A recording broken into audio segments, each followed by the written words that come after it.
আল্লাহ তাআলা কোরআনে কারীমে উলামায়ে কেরামদের প্রশংসা করেন, বলেন নিশ্চয়ই আল্লাহর বান্দাদের মধ্যে উলামায়ে কেরামই আল্লাহ তাআলাকে ভয় করেন। উলামায়ে কেরামই আল্লাহ তাআলাকে ভয় পান। প্রকৃতপক্ষে আলেমরাই আল্লাহকে ভয় পান। আল্লাহকে ভয় পান মানে আল্লাহর হুকুম মোতাবেক চলেন। আল্লাহকে আলেমরা বেশি ভয় পান কেন? আলেমরা আল্লাহকে চিনেন, আল্লাহকে জানেন, আল্লাহর জাত ও সিফাতের ইলম মারিফাত আলেমদের মধ্যে আছে, আমাদের মতন সাধারণ পাবলিকের কাছে নেই।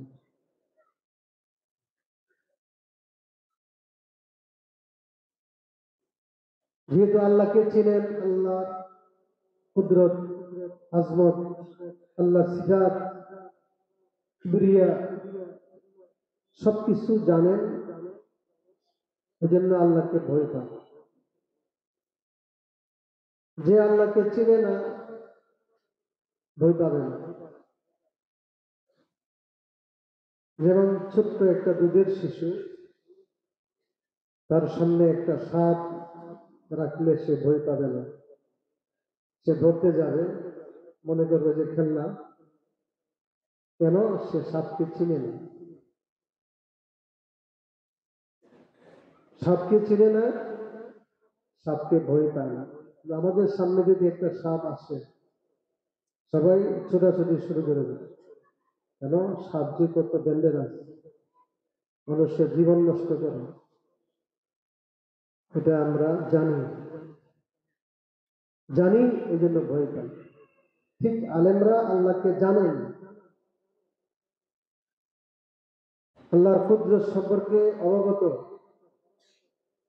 আল্লাহর আযাব সম্পর্কে তারা জানে, এই জন্য আল্লাহকে ভয় পায়। এই জন্য রাসূল করিম সাল্লাল্লাহু আলাইহি ওয়াসাল্লাম বলেছেন, বুখারীর হাদিস, আনা আ'লামুকুম ওয়া আতকাকুম লিল্লাহ, আমি আল্লাহ সম্পর্কে তোমাদের মধ্যে সবচেয়ে বেশি জানি এবং সবচেয়ে বেশি আল্লাহকে ভয় করি।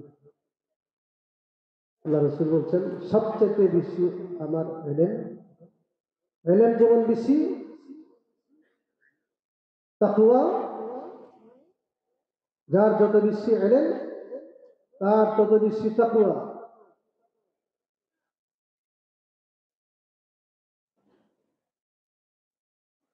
যার যত বেশি ইলম সে আল্লাহকে তত বেশি ভয় পায়। ভয় পায় মানে আমল বেশি করে। আল্লাহকে যে বেশি ভয় করে সে আমল বেশি করে। তাকওয়ার মানেই হলো আমল বেশি, গুনাহ থেকে বেঁচে থাকে। এই জন্য নবীর আমল সম্পর্কে তো আমরা অনেকে জানি না। বুখারী শরীফে আছে, শেষ রাতে তাহাজ্জুদ পড়তে পড়তে পড়তে পড়তে দাঁড়ায়া থাকতে থাকতে হাত্তা তাতাফাত্তারা কাদামাহ, দুই পাও মুবারক ফুলে যেত। দীর্ঘ সময় রাতের বেলা নামাজে দাঁড়ায় থাকতে থাকতে দুই কদম মুবারক ফুলে গেছে। আরেক হাদিসে হাত্তা তানশাক্কা কাদামা, ফেটে গেছে। ফাটা ধরে না, পাও ফেটে যায় শীতকালে। আল্লাহ নবী দীর্ঘ সময় রাতের বেলা নামাজে দাঁড়ায় থাকতে থাকতে পাও ফুলে ফাটা ধরেছে। এক রাকাতে সূরা ফাতিহার পরে সূরা বাকারা, আল ইমরান, নিসা, সূরা মায়েদা, 4টি সূরা 6 পারা এক রাকাতের মধ্যে পড়ছে। আছেন কেউ? तहज्जुद पढ़ने वाला,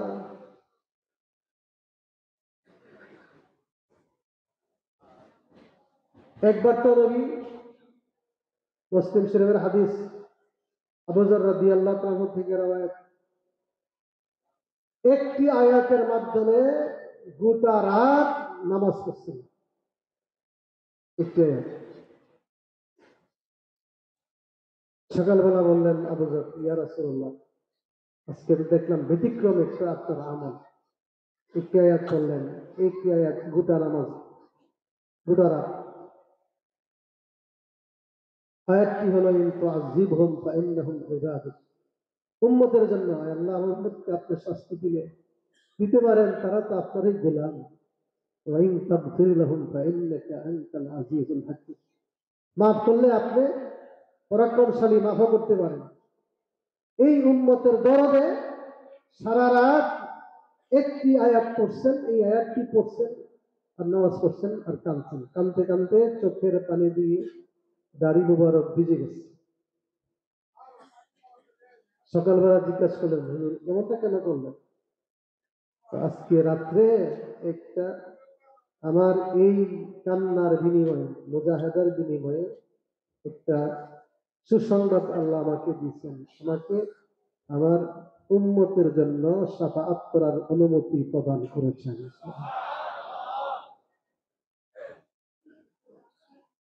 গোটা রাত দাঁড়ায় নামাজ পড়তেন।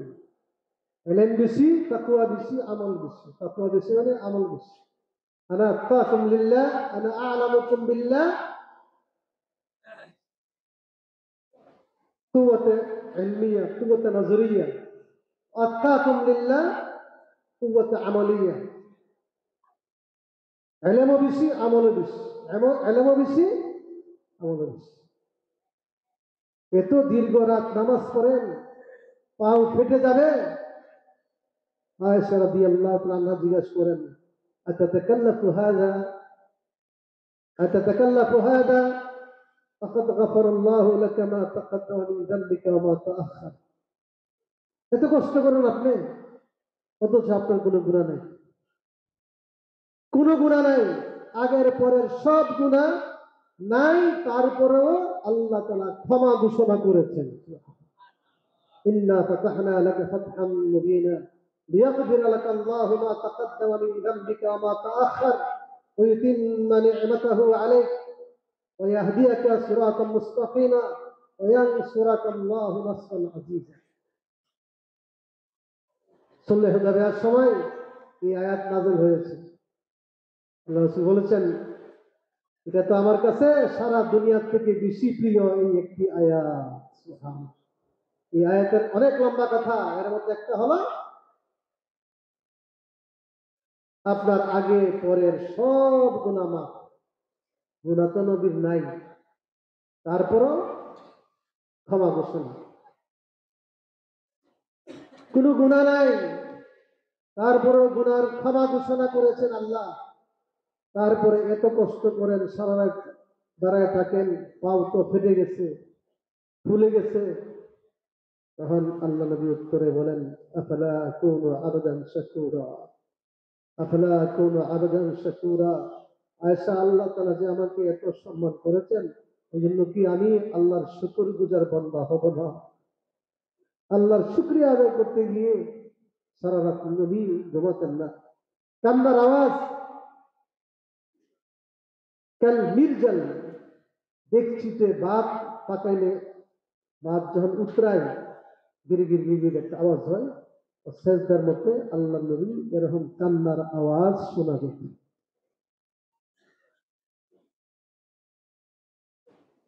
কেন? এলেম বেশি, আল্লাহর জাত এবং সিফাতের এলেম বেশি, আমলও বেশি। হাবিব হুজুর রহমাতুল্লাহ আলাইহি আমরা দেখেছি, ওনার আমল দেখেছি, সবসময় খুব হরকত করতো, নড়াচড়া করতো আল্লাহ জিকিরের মাধ্যমে। তাহাজ্জুদ কাজা নাই, তাহাজ্জুদ রাতের নামাজের মাধ্যমে উচ্চ মর্যাদা লাভ করতে পারে। সেজন্য আমাদের উলামায়ে কেরাম, তাদেরকে আল্লাহ তাআলা ঘোষণা করছেন, তারাই আমাকে ভয় পায়। প্রকৃতপক্ষে উলামায়ে কেরামই আমি আল্লাহকে ভয় পাই। ইন্নামা ইয়াখশাল্লাহ ইন্নামা হাসাদ।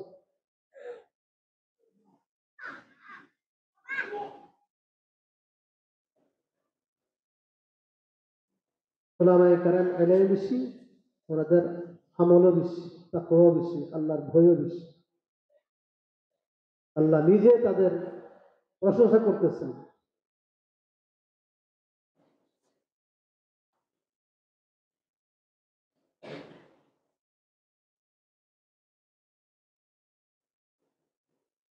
আরেক অর্থ আছে এই আয়াতের, আরেকটা কেরাতে আছে, ইন্নামা ইয়াখশাল্লাহ মিন ইবাদিহিল উলামা। এটা তো বললাম, উলামায়ে কেরাম আল্লাহকে ভয় পান। আরেকটি কেরাত, এটা কেরাতে মশহুরা,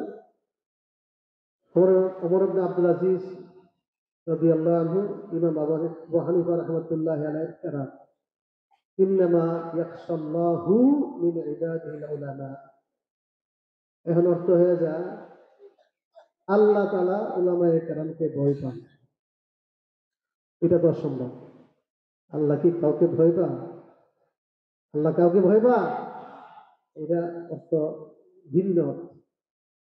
এই জন্য ইন্নামা ইয়াখশাল্লাহু যদি হয়, অর্থ হবে এর ইতলাকুল মজজুম ওয়া ইরাদাতুল লাজিম। ভয় পাওয়ার থেকে অর্থ হলো তাজিম করা, সম্মান করা। যে যাকে ভয় করে সে তাকে কি করে? সম্মান করে। এখানে আল্লাহ ভয় পান মানে আল্লাহ তাআলা উলামায়ে কেরামকে সম্মান করেন। সুবহানাল্লাহ। ইন্নামা ইজুল্লুল্লাহু ওয়া ইউআযযিমুল্লাহু মিন ইবাদিহিল উলামা। আল্লাহর বান্দাদের মধ্যে একমাত্র উলামায়ে কেরামদেরকে আল্লাহ তাআলা সম্মান করেন। সুবহানাল্লাহ। দুনিয়াওয়ালারা সম্মান করুক বা নাই করুক, আল্লাহ সম্মান করেন। এই জন্য আল্লাহ রাসূল বলেন, আকরিমুল উলামা, উলামায়ে কেরামদেরকে সম্মান করুন। আল্লাহ সম্মান করেন, তোমরা সম্মান করবে না? কি বলেন, সম্মান করতে রাজি আছি? সম্মান করতেই হবে, কারণ রাসূল বলেছেন, ইন্নাল উলামা ওয়ারাসাতুল আম্বিয়া। উলামায়ে কেরাম নবীগণের ওয়ারিস। ওয়ারিস মানে কি? ওয়ারিস মানে উত্তরসূরি। আমি যদি মারা যাই, আপনি মারা যান, ওয়ারিস কে হবে? ছেলে মেয়ে। আমি মারা গেলে আমার ছেলে মেয়ে ওয়ারিস হবে, উত্তরসূরি হবে। চিন্তা ভাবনা করতেছি, কি কি জোড়াইছি, কয়টা বিল্ডিং আছে, কয়টা দোকান আছে, কত কোটি টাকা আছে, কত বিঘা জমি আছে, এক এক ছেলের ভাগে কতগুলি পড়বে, হিসাব কিতাব চলতেছে। কিন্তু মরবো তো নিশ্চয়ই। মৃত্যুর আগে চিন্তা ভাবনা করতেছি, ছেলেদের জন্য কি করলাম। আল্লাহ নবী নিজের পরিবারের জন্য কিছুই করেন নাই, কোনো চিন্তা নাই। নিজের পরিবার থেকে ফাতেমা, হাসান, হুসান, আর তো মেয়েরা সবাই মারা গেল। 4 মেয়ের মধ্যে 3 জন তো আল্লাহ নবীর আগে দুনিয়া থেকে বিদায়। বড় মেয়ে যায়নাব রাদিয়াল্লাহু আনহা, নবীর থাকতেই যায়নাবের ইন্তেকাল। এরপরে দ্বিতীয় মেয়ে উম্মে কুলসুম, বিবাহ হয়েছে, বিবাহের পরে ইন্তেকাল। তৃতীয় মেয়ে রুকাইয়া নবীর আগে চলে গেলেন। শুধু বেঁচে ছিলেন এক মেয়ে, নাম কি বলেন? নাম কি? ছেলে 3 জন এই শিশু অবস্থায় চলে গেলেন, দুধের অবস্থায় চলে গেলেন। কাসেম বড় ছেলে, আব্দুল্লাহ তাহের দ্বিতীয় ছেলে, ইব্রাহিম তৃতীয় ছেলে। 61 বছর বয়সে ইব্রাহিম জন্ম লাভ করেন মারিয়া কিপ্তিয়ার ঘরে। নাম রাখছেন ইব্রাহিম কেন? ইব্রাহিম খলিল আলাইহিস সালাম, ওনার সন্তান জন্ম হয় 80 বছর বয়সে, ইসমাইল। কত বয়সে? 80 বছর বয়সে বড় ছেলে ইসমাইল জন্ম হয় হাজারের ঘরে, বিবি হাজারের ঘরে।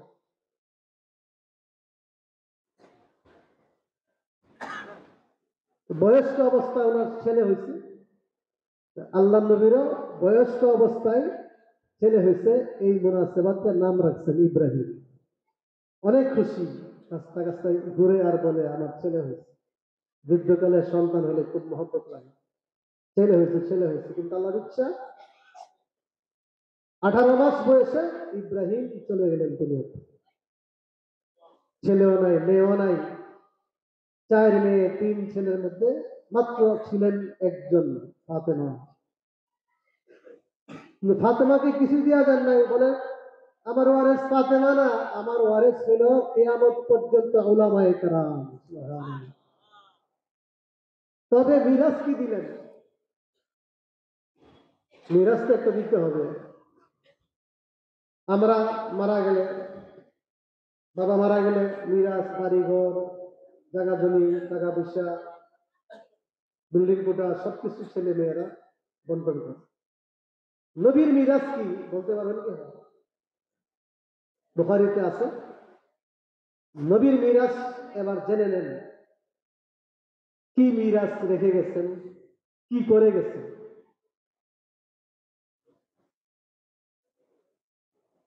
আমর ইবনে হারিস রাদিয়াল্লাহু আনহু থেকে রওয়ায়াত, মা তারাকা রাসূলুল্লাহ সাল্লাল্লাহু আলাইহি ওয়াসাল্লাম ইনদা মাউতিহি দিনারান ওয়ালা দিরহামান ওয়ালা আবদান ওয়ালা আমাতান ওয়ালা শাইআ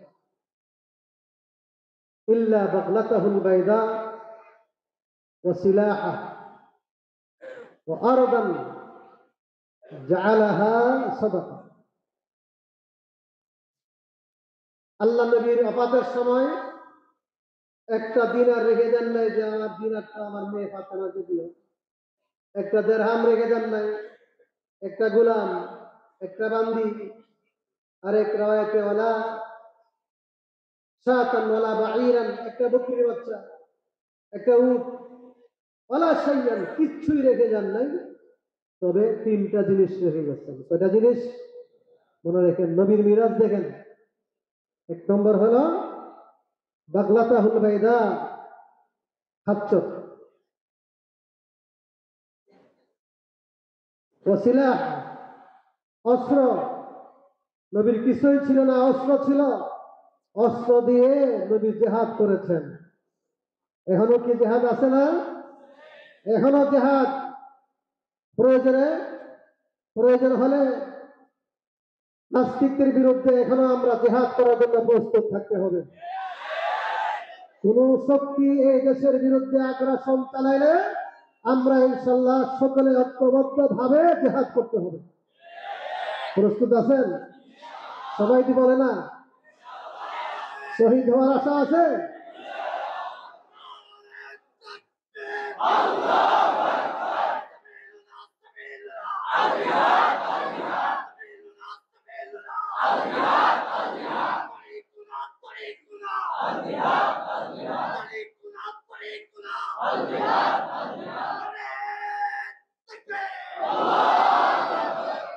পাশের রাষ্ট্র যত শক্তিশালী হোক, আমাদের দেশের 18 কোটি জনগণ যদি ঐক্যবদ্ধ হয়, ইনশাল্লাহ 1 কদম সামনে বাড়তে পারবে না। ইনশাল্লাহ যারাই পরাজিত শক্তি যত ষড়যন্ত্র করুক, টিকতে পারবে না। ইনশাল্লাহ আমাদের ইমানি শক্তি আছে। জিহাদের প্রেরণা থাকতে হবে, শহীদ হওয়ার আকাঙ্ক্ষা থাকতে হবে। ইনশাল্লাহ শহীদ হতে চান? একটা হাদিস বলি, তিরমিজি শরীফের হাদিস, মান সাআলাল্লাহ শাহাদাতা ফি সাবিলি খালিসান মিন নাফসি বাল্লাগাহু মানাজিল আশ-শুহাদা ওয়া ইন মাতা আলা ফিরাশি। যে ব্যক্তি খালেস দিলে আল্লাহর রাস্তায় শহীদ হওয়ার জন্য আল্লাহর কাছে দোয়া করবে, আল্লাহ আমাকে শহীদ দিন, অন্তর থেকে দোয়া। খালেস দিলে শহীদ হওয়ার জন্য দোয়া করলে, সে যদি ঘরের বিছানায় শুয়ে শুয়ে মারা যায়, তারপরেও আল্লাহ তাআলা তাকে কিয়ামতের দিন শহীদের মর্যাদা দান করবে।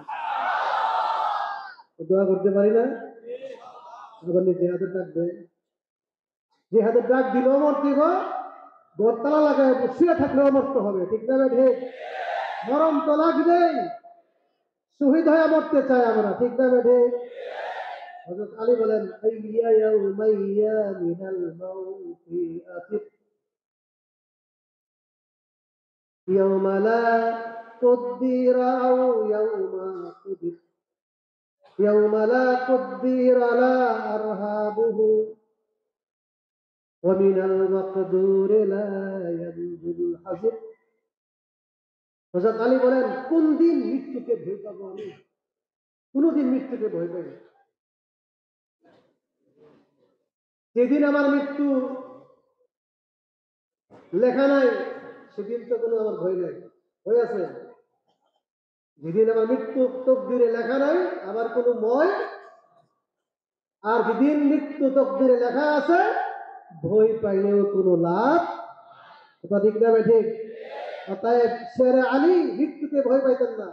আমরা ভয় পাইলে কি হবে? ভয় পাইলেও মরতে হবে, ভয় না পাইলেও ঘরে শুয়ে থাকলেও মরতে হবে, রণাঙ্গনে জেহাদ করলেও মরতে হবে। অতএব জেহাদ করে মরতে চাই।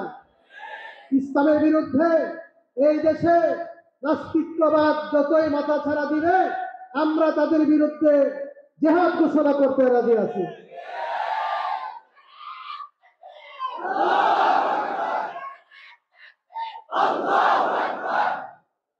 তবে আমরা ধৈর্যশীল। পার্শ্ববর্তী দেশের লোকেরা, হিন্দুত্ববাদীরা আমাদের দেশের লাল পতাকাকে ছিঁড়ে ফেলেছে, আমরা ধৈর্য ধারণ করেছি। বর্ডার খুলে দাও, একটা একটা করে শেষ করে দেওয়া হবে ইনশাআল্লাহ। আগরতলা, আমাদের ব্রাহ্মণবাড়িয়া আগরতলা বর্ডার, আগরতলার বাংলাদেশ হাই কমিশন আক্রমণ করছে, পতাকা ছিঁড়ে ফেলছে।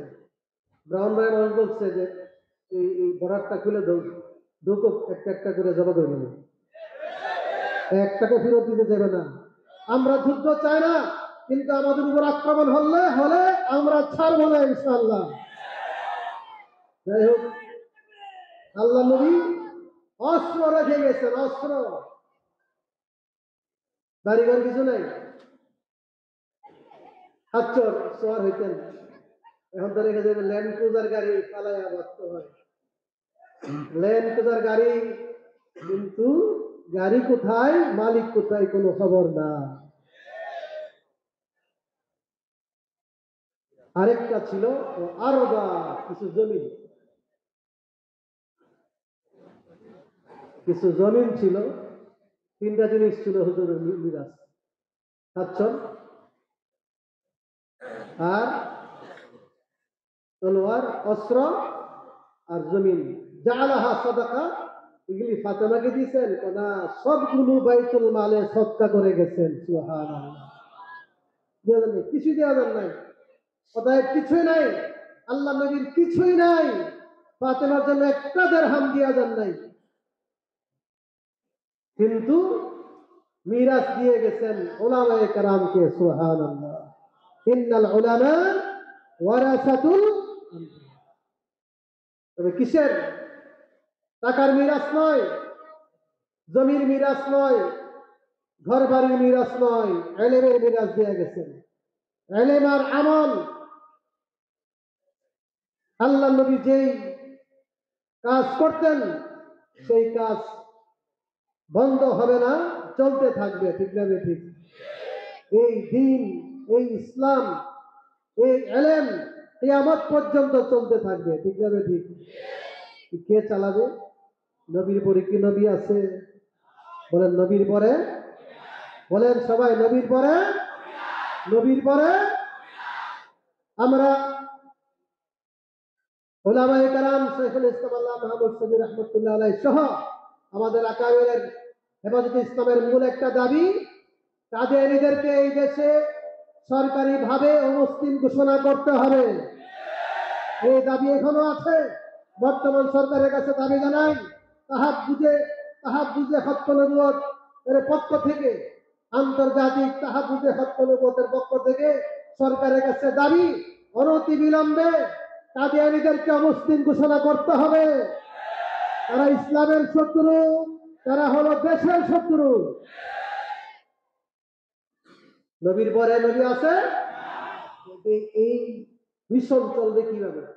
এই চলার জন্য, এই মিশন কিয়ামত পর্যন্ত চালু থাকবে।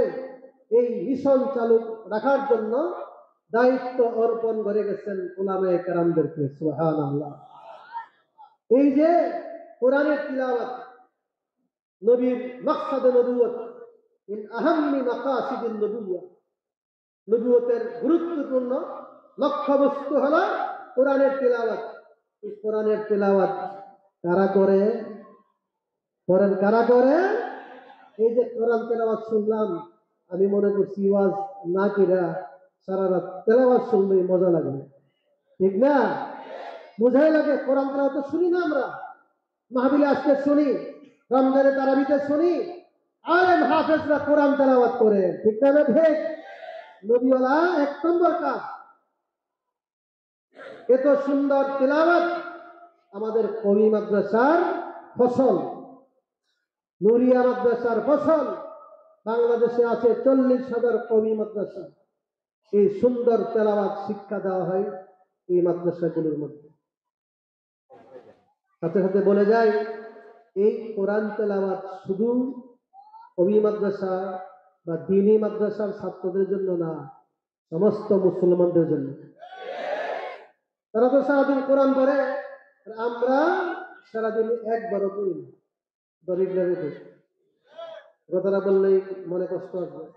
আজকে আমরা কয়জন মুসল্লি কোরআন তেলাওয়াত করছি? আজকে আজকে শুক্রবার আমরা কয়জন সাধারণ মুসলমান সূরা কাহাফ তেলাওয়াত করছি? জিজ্ঞাসা করলে তো উত্তর কি আসবে জানি না, আমি উত্তর জানতে চাই না। কিন্তু এই মাদ্রাসার কোরআনের ছাত্ররা ভোর 4টা থেকে কোরআন তেলাওয়াত শুরু করে। কথা ঠিক না? ঠিক। বিশ্বাস না করলে আইসেন, 4টা বাজে আইসেন, হুজুর মাফ চাই। 4টা বাজে আসার ক্ষমতা আমাদের নাই। কথা ঠিক না? ঠিক।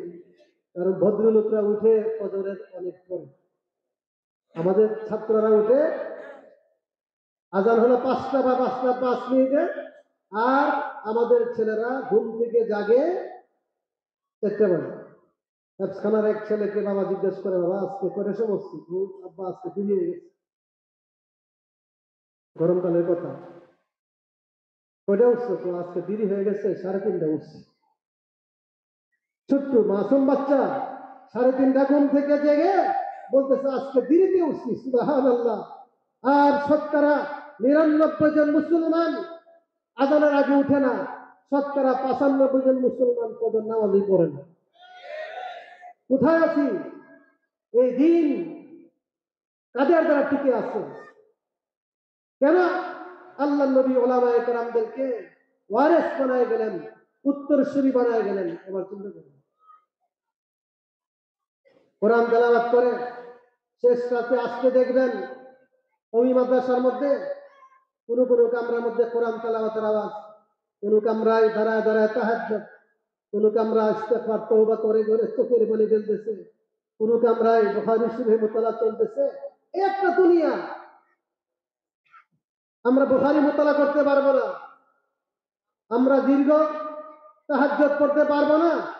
আমি অনুরোধ করবো যারা মুরব্বীরা আছেন, মা বোনেরা আওয়াজ শুনতে পারতেছেন, একটা সুবর্ণ সুযোগ আল্লাহ থেকে চাওয়ার, আল্লাহ থেকে মানবার একটা সময়, সুবর্ণ সুযোগ। শেষ রাতে উঠে ইস্তেগফার করবেন, দোয়া করবেন। পারবেন তো? এখন 5টা 5-এ আজান হলে 5টা 5 বা 5টা পর্যন্ত তাহাজ্জুদ চলবে, দোয়া চলবে। আল্লাহ বলেন, এই শেষ রাতের দোয়া হাত উঠালে এই হাত আমি খালি ফেরত দেই না। সিহানুল লাইলি লা তুখতি, বন্দুকের গুলি মিস হতে পারে, শেষ রাতে দুয়ার গুলি মিস হতে পারে না। আল্লাহ ডাকেন, বুখারী হাদিস, ফায়াসআলুনি ফাআতিয়া ফায়াদউনি ফাআস্তাজিব লা। শেষ রাতে আল্লাহ নিচের আকাশে আসেন, নিচের আকাশে কাছে বান্দার কাছে চলে আসেন। তিরমিজির হাদিস, আকরাবু মা ইয়াকুনুল আবদু মিন রাব্বিহি ফি জাওফিল লাইল। রাতের শেষ মুহূর্তে বান্দা আল্লাহর অতি নিকটবর্তী হয়ে যায়। সুবহানাল্লাহ। ডাকলি শুনে, দোয়া করলে কবুল করে। এই জন্য আল্লাহ ডাকেন, ইয়ানজিলু রাব্বুনা তাবারাকা ওয়া তাআলা ইলাস সামাঈদ দুনিয়া কুল্লা লাইলা হিনা ইয়াবকা থুলুথুল লাইলিল আখির ফায়ুনাদি মান ইয়াদউনি ফাস্তাজিব লাহ। কে আছো? আমাকে ডাকবে, আমি তো তোমার কাছে। তুমি কোন বিপদগ্রস্ত আছো, কোন রোগী আছো, কোন মহিলা আছো, আমাকে ডাকো, আমি তোমার ডাকে সাড়া দিব। দোয়া করো, কবুল করবো। আমাইয়াসআলুনি ফাউতিয়া, আমার কাছে সুয়াল করলে, আমার কাছে চাইলে আমি দান করবো। আল্লাহ তাআলা ডাকেন দেওয়ার জন্য। মাদ্রাসাগুলির মধ্যে এই আমলটা চলে। এটাই আমাদের শেষ কাতের আমল। মাদ্রাসার পুঁজি, কোনো পুঁজি আছে? সরকার 5 টাকা দেয়। এই যে এখানে এই বিশাল মাদ্রাসা, হাজার হাজার ছাত্র, কোটি কোটি টাকা খরচ, এগুলি সব আল্লাহ তাআলা গায়েব থেকে ব্যবস্থা করেন। আমাদের ওলামায়ে কেরাম, কিছু তালেবে ইলম আছে, শেষ সাথে কেঁদে কেঁদে আল্লাহর কাছে চা, আর আল্লাহর ওয়াদা, এই মুহূর্তে আমার কাছে চাইলে দিন, চাইলে দিন। আপনাদেরকে বলবো, শেষ সাথে চাইতে রাজি আছেন? আল্লাহর কাছে দোয়া করতে রাজি আছেন? নিয়ত করেন, পাললে করেন। অনেক লাভ, দুনিয়া আখিরাত আপনার হাতের মুঠোয় চলে আসে। আল্লাহ বলেন, ওমা ইয়াতাকাররাবু ওমা ইয়াযালু ইয়াতাকাররাবু আবদি ইলাইয়া হাত্তা উহিব্বা বিন-নওয়াফিল, ইয়াতাকাররাবু ইলাইহা বিন-নওয়াফিল হাত্তা উহিব্বা। নফল নামাজ পড়তে পড়তে, তাহাজ্জুদ নামাজ পড়তে পড়তে বান্দা আমার এত কাছে আসে, আমি নিজে তাকে ভালোবাসি। আল্লাহ যখন আপনাকে ভালোবাসবেন, তখন আর কোনো সমস্যা নেই, চাইলেই চাইবেন, চাইলেই চাইবেন, চাইলেই পাবেন। এই আমলটা আমাদের উলামায়ে কেরামের মধ্যে আছে। আল্লাহ নবী মিরাজ দিয়ে গেছে, এই আমলের মিরাজ, ইলমের মিরাজ, তাকওয়ার মিরাজ।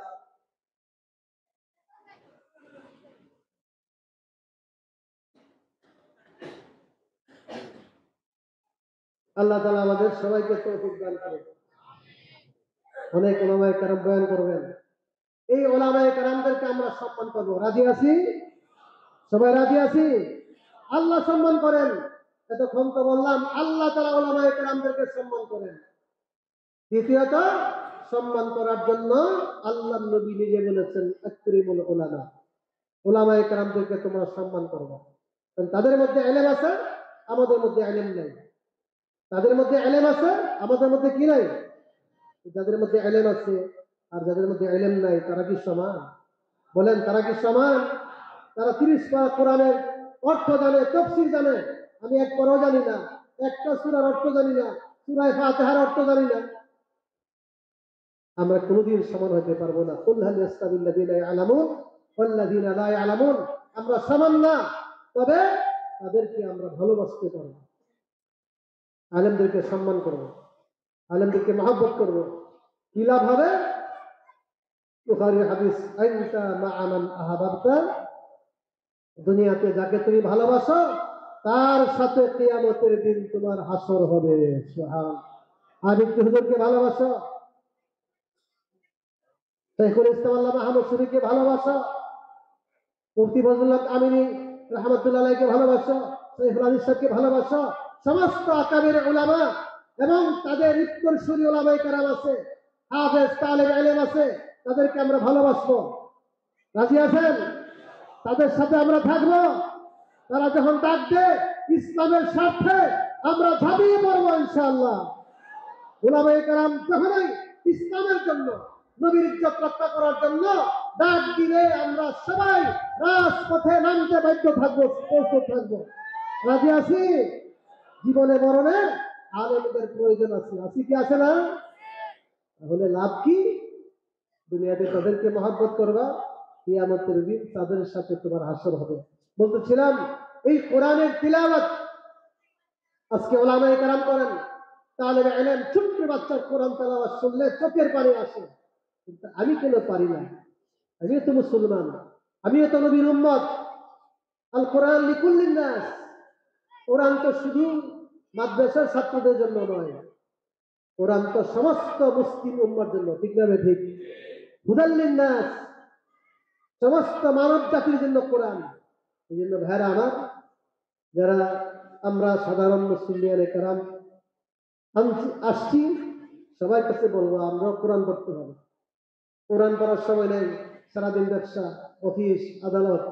আমি একটা সময় বলে দেই, আজানের আগে যদি উঠতে পারেন তাহাজ্জুদের সময় উঠবেন, তাহাজ্জুদ আজান পর্যন্ত নামাজ পড়ে কিছু দোয়া করবেন। এই দোয়াটা ফেরত যায় না। হাত উঠাবেন, বলবেন গারাতিন নুজুম ওয়া নামাতুল আয়ুন ইয়া হাইয়ু ইয়া কাইয়ুম। এই বলে, হে আল্লাহ, তারকা তো সব ডুবে গেছে, চোখগুলো সব বন্ধ আছে, ঘুমাচ্ছে। হে আল্লাহ, হাইয়ু কাইয়ুম কয়ে আল্লাহর কাছে চান, আল্লাহ ডাইরেক্ট আপনাকে দান করবেন ইনশাআল্লাহ। আজানের পরে করবেন, আজানের পরে তো আরো পরে 1 ঘন্টা সময় থাকে, এই সময়টার মধ্যে কোরআন তেলাওয়াত করে নেবেন, কমপক্ষে 1 পারা পড়ে নেবেন। ডেইলি 1 পারা কোরআন পড়ার জন্য অনুরোধ জানাই, পারলে বেশি, নাহলে আরো কম হলো, ডেইলি কিছু কোরআন পড়বেন দাইনি ভাবে।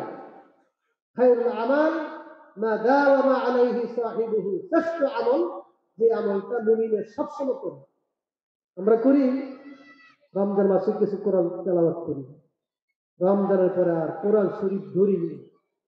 আমার অনুরোধ, আমার অনুরোধ, যারা আমার মতন যারা মুসলিয়ানে কেরাম আছেন, আমরা অভ্যাস করব প্রতিদিন কিছু না কিছু, মা বোনেরা আছেন কিছু না কিছু কোরআন তেলাওয়াত করবেন। কুল আল্লাহ সূরা পড়বেন। আল্লাহ রাসূল বলেন, মান ক্বারাআ কুল হুয়াল্লাহু আহাদ 10 মাররাত বুনিয়া লাহু বাইতুন ফিল জান্নাহ। কুল আল্লাহ সূরা সহজ না কঠিন? একবারে সহজ। 10 বার কুল আল্লাহ সূরা পড়লে কয়বার? জান্নাতে একটা বালাখানা তৈরি হয়ে যাবে। সুবহান। এই আমলটা করবেন তো? আজকে নিয়ত করেন, করবেন তো ইনশাআল্লাহ? অভ্যাস করবেন, সময় পাইলেই ভাগে ভাগে এই 10 বার কুল আল্লাহ সূরা পড়বেন। ছোট্ট সূরা কিন্তু অনেক দামি। একটা সূরা, ছোট্ট সূরা পড়তে কয়েক সেকেন্ড লাগে, কিন্তু আল্লাহ রাসূল বলছেন 10 পারা কোরআন তেলাওয়াতের সমান সওয়াব। একবার পড়বেন 10 পারা, দুইবার 20 পারা, তিনবার পড়বেন 30 পারা, এক খতমের সওয়াব। পড়বেন তো ইনশাআল্লাহ? আর যারা দেখে দেখে পড়তে পারেন, উজু করে দিন কমপক্ষে একবার কোরআন শরীফ পড়বেন। অনেক আলেমরা আছে, আমরা তো জানি না, তারা গাড়ির মধ্যে কোরআন শরীফ রাখে, এই পথের মধ্যে কোরআন শরীফ পড়ে, অপশন নাই গাড়ির মধ্যে, তো অপশন এই। আমরা দোকানেও অনেক দোকানদার ভাই আছে, কাস্টমার নাই, কোরআন শরীফ পড়বো, ইস্তেগফার করবো। আল্লাহ তাআলা আমাদের সবাইকে আমল করার তৌফিক দান করুন। আমল করবো সবাই, আমলের জন্য, আমলের বিনিময়ে জান্নাত। সারা রাত বয়ান শুনবেন, ফজর নামাজ পড়বেন না, জান্নাত পাওয়া যাবে? অতএব আমল করতে হবে। জান্নাত হলো আমলের বিনিময়ে। আল্লাহ বলেন, ওয়াতিলকাল জান্নাতুল্লাতী উরিসতুমুহা বিমা কুনতুম তা'মালুন। এই যে জান্নাতে যাওয়ার পরে আল্লাহ বলবেন, কিসের বিনিময়ে জান্নাতের উত্তরাধিকারী হইলা? এত বিশাল জান্নাতের মালিক হইলা, দুনিয়ার থেকে 10 গুণ বড় জান্নাতের মালিক তুমি হয়ে গেলা। সুবহানাল্লাহ। কিসের বিনিময়ে? টাকা পয়সা না, বিআমালিকুম, তোমাদের আমলের বিনিময়ে। সুবহানাল্লাহ। শেষ রাতে তাহাজ্জুদ পড়ো, ফজর নামাজ যথাসময়ে পড়ো, জান্নাত পেয়ে যাবে। বুখারী হাদিস, মান সাল্লাল ফারদাইনি দাখালাল জান্নাহ। ফজর এবং আসর, বলেন ফজর এবং, পড়বেন তো ফজর নামাজ? যে ব্যক্তি ফজর এবং আসর ইহতিমামের সাথে পড়বে, শুধু ফজর আসরের বিনিময়ে জান্নাতি হয়ে যাবে। সুবহানাল্লাহ। বাকি 3 ওয়াক্ত, 3 ওয়াক্ত তো সহজ, এর দ্বারা দরাজাত বুলন্দ হবে। ফজরের দাম বেশি, কারণ কষ্ট বেশি। ঘুমের সময় পড়া, ঘুম থেকে উঠে নামাজ পড়া কঠিন। আসরের সময় অনেকে ঘুমায়, এই আসর নামাজেরও এর দাম বেশি। ফজর এবং আসর নামাজ আমরা কাজা করব না, রাজি আছি? আজকের ফজর নামাজ যার যার এলাকার মসজিদে জামাতের সাথে পড়বো, রাজি আছি? সবাই রাজি আছি? আল্লাহ তুমি তৌফিক দান করো। ফজর এবং আসর পড়লে আরেকটা লাভ বলি, বুখারীর হাদিস, আল্লাহ রাসূল বলছেন, ইন্নাকুম সাতারাউনা রাব্বাকুম কামা তারাউনা হাযাল কামার লাইলাতাল বদর লা তুদাম্মুনা ফি রুয়াতি ফাইন তাসতাতিউ আল্লা তুগলাবু আলা সালাতিন ক্বাবলা তুলুইশ শামস ওয়া আলা সালাতিন ক্বাবলা গুরুবিহা ফাফআলু। লম্বা হাদিস, এর সংক্ষেপ অর্থ হলো সূর্য উদয়ের আগের নামাজ। এটা কোনটা? এটা তো ফজর, সূর্য উদয়ের আগের নামাজ। আরেকটা নামাজ সূর্য অস্তের আগে, এটা কোনটা? আল্লাহ নবী আরেক ভাষায় বলছে নাকি, অর্থাৎ ফজর এবং আসর। ফজর এবং আসরের সামনে যদি তুমি পরাজিত না হও, অর্থাৎ কাজা যদি না হয়, ফজর যদি ছুটে না যায়, আসর যদি ছুটে না যায়, নিয়মিত ফজর আসর পড়লে পূর্ণিমার রাতের চাঁদের মতন কিয়ামতের দিন আল্লাহকে দেখবে। আল্লাহকে দেখতে চান? জান্নাতের যত নিয়ামত, সবচেয়ে বড় নিয়ামত হলো আল্লাহর দিদার। সুবহানাল্লাহ। এই ফজর আসরের বিনিময়ে আল্লাহর দিদার লাভ হবে। আবার ক্লাসের জান্নাতীরা দিন দুইবার আল্লাহকে দেখবেন। সুবহানাল্লাহ। কয়বার দেখবে দিন? সকালে একবার, বিকালে একবার। আল্লাহ তাআলা আমাদের সবাইকে, আল্লাহ তুমি আমাদের দিদার দান করো, তোমার দিদার দান করো। 5 ওয়াক্ত নামাজ জামাতের সাথে পড়ার তৌফিক দান করো। উলামায়ে কেরামের মহব্বত অন্তরে সৃষ্টি করে দাও। মৃত্যু পর্যন্ত আলেমদের সাথে থাকার তৌফিক দান করো। ওয়া আখিরু দাওয়ানা আলহামদুলিল্লাহি রাব্বিল আলামিন ওয়া সাল্লাল্লাহু আলা নবিয়িল কারীম। আসসালামু আলাইকুম ওয়া রাহমাতুল্লাহি ওয়া বারাকাতুহু।